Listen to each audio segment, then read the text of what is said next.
Let's talk about that feeling. You know exactly the one I'm talking about. Payday. For just the split second, you feel like you can breathe. And then, poof!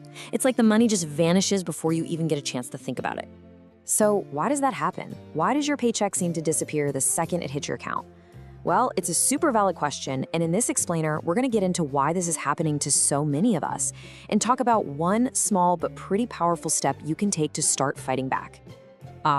There it is. That beautiful little notification pops up. For a moment, everything feels right with the world. You've got options. You've got a little bit of breathing room. It's pure potential, right? And then, almost immediately, bam, the first and biggest domino falls. Rent or the mortgage payment is gone. Just like that wide open feeling of potential gets a whole lot smaller. Before you can even process that, the next essential hits. You gotta eat, right? So there goes the grocery bill.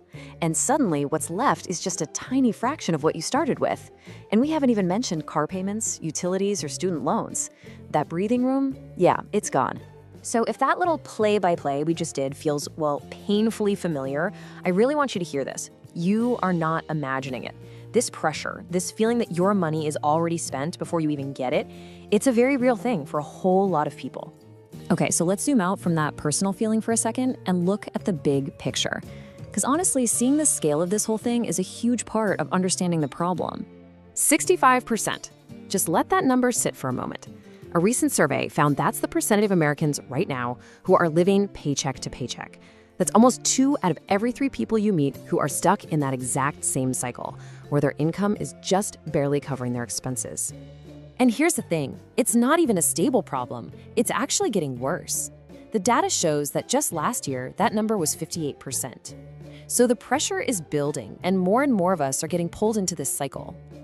You know, this state of constantly feeling stressed about money, of just treading water to stay afloat, financial experts actually have a name for it. And it's a name that pretty much perfectly sums up the feeling. They call it survival mode, and it's exactly what it sounds like. It's when you're no longer planning for the future, you're just trying to get through today. There's no buffer for emergencies, no room for error, and definitely not much left for savings or even just fun. You're just reacting to whatever bills come your way. So what's the big thing pushing so many of us into this corner?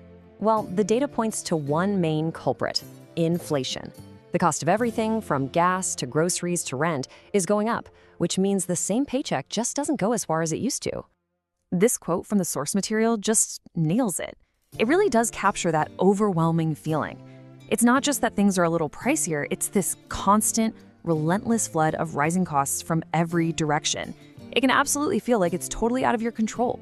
Okay, so we can't exactly control inflation all by ourselves, right? But that doesn't mean we're completely powerless. And the source for this explainer offers a really simple, practical first step to start taking back a little bit of that control.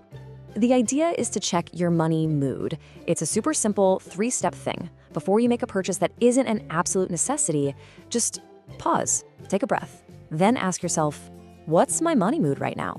Are you buying this because you truly need it? Or are you maybe feeling stressed or anxious or powerless, and this is just a quick fix?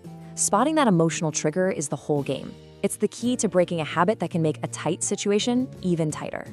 Now look, that simple act of checking in with yourself, it's not a magic wand. It's not gonna solve everything overnight. But you know what it does do? It shifts you from just reacting to everything to being proactive. It brings a moment of awareness right into the middle of that stressful cycle. And really, that's a big takeaway here. Just understanding you're not alone, putting a name to the problem, survival mode, and starting to see how your own emotions play a part, that awareness is a huge first step. So the question we want to leave you with is this: now that you're aware, what will your second step be?